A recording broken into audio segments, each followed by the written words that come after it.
একদিন তুংতুং মদ খেতে খেতে তার বউ বাচ্চা নিয়ে শ্বশুর বাড়ি থেকে বাসায় ফিরছিল। তুংতুং একটি নেশা করছিল, কিন্তু তাকে মদ খাওয়া দেখে তার বউ তাকে কখনোই কিছু বলে না, কারণ তুংতুং যতই নেশা করুক তার বউ বাচ্চা কখনোই না খেয়ে ঘুমায়নি। তুংতুং তার বউ বাচ্চাকে অনেক ভালোবাসতো, আর ওই নেশা করে এই জন্যই হয়েছে। তুংতুং অনেকটা গরিব ছিল, আর সে সবসময় ভাবতো যদি এই মাসে আমাদের খেতে ফসল না হয় তাহলে আমরা কি খাবো, আর যদি আমার কিছু হয়ে যায় তাহলে আমার বউ বাচ্চার কি হবে। আর এইসব ফালতু টেনশনের কারণেই তুংতুং নেশা করতো। কিন্তু যেই গ্রামে তুংতুং থাকতো ওই গ্রামে একটি পুরনো রাজবাড়ি ছিল, আর এই রাজবাড়ির ভিতরেই মানুষ প্রবেশ করতে ভয় পাইতো, কারণ এই রাজবাড়ির ভিতরে একটি গুপ্ত আয়না ছিল। আয়নাটা পুরো কালো ছিল, আর মানুষ বলে এই আয়নার ভিতরে কোনো চেহারা দেখা যায় না, এটার ভিতরে আমাদের ভাগ্য দেখা যায়। আর লোকজনের মুখে মুখে এটাই ছিল, এই আয়নার ভিতরে নাকি একটি লোক তার ভাগ্য পরীক্ষা করতে গেছিল, আর যখন সে আয়নার সামনে দাঁড়ায় তখন নাকি আয়না তাকে ভিতরে টেনে নিয়ে যায়। এই জন্য গ্রামের সবাই ওই রাজবাড়িতে প্রবেশ করা বন্ধ করে দেয়। গ্রামের ভিতরে কেউ কখনো সাহসী করে নেয় ওই রাজবাড়ির ভিতরে প্রবেশ করার। একদিন তুংতুং কাজ শেষে মদ খেয়ে বাসার দিকে ফিরতেছিল, তখন তুংতুং হাঁটতে হাঁটতে সেই রাজবাড়ির দিকে যাচ্ছিল।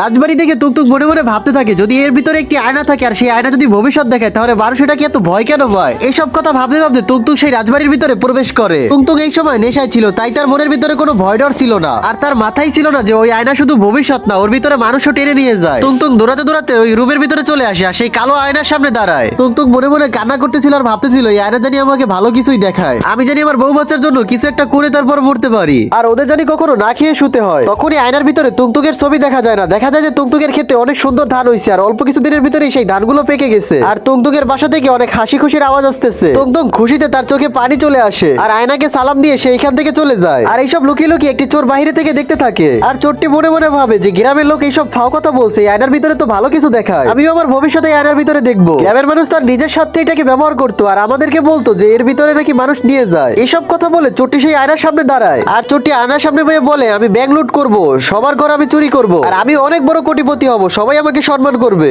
তার আগে বন্ধুরা অনেক কষ্ট করে ভিডিও বানাই, তোমরা ভিডিওতে একটা লাইক দিয়ে চ্যানেলটাকে সাবস্ক্রাইব করে দাও। লাইক সাবস্ক্রাইব করলে তো তোমাদের হাতে ব্যথা হবে না, উল্টা আমার ভিডিও বানানোর আগ্রহটা আরো দ্বিগুণ বেড়ে যাবে। যখন চোরটার এইসব কথা বলা শেষ হয় তখন সে আয়নার ভিতরে দেখতে পায় সে একটি লকআপে বন্দী। এটা থেকে চোর অনেকটা রাগান্বিত হয়ে যায়, আর বলে এই আয়না সব মিথ্যা জিনিস দেখায়, আমি এটাকে এখনই ভেঙে ফেলবো। তখনই চোরটা হাতে একটা হাতুড়ি নিয়ে সেই আয়নাটাকে ভাগার চেষ্টা করে, আর আয়নাটা অনেক জোরে কাঁপতে থাকে, এমনকি সেই চোরটাকে ভিতরে টেনে নিয়ে যায়। তো বন্ধুরা ভবিষ্যৎ দেখার জন্য কোনো জাদুর আয়নার প্রয়োজন হয় না, সত্য হলো এইটাই, মানুষের কর্মই তার ভবিষ্যৎ। যদি ভিডিওটা একটু ভালো লাগে তাহলে অবশ্যই কষ্ট করে চ্যানেলটাকে সাবস্ক্রাইব করে দিও।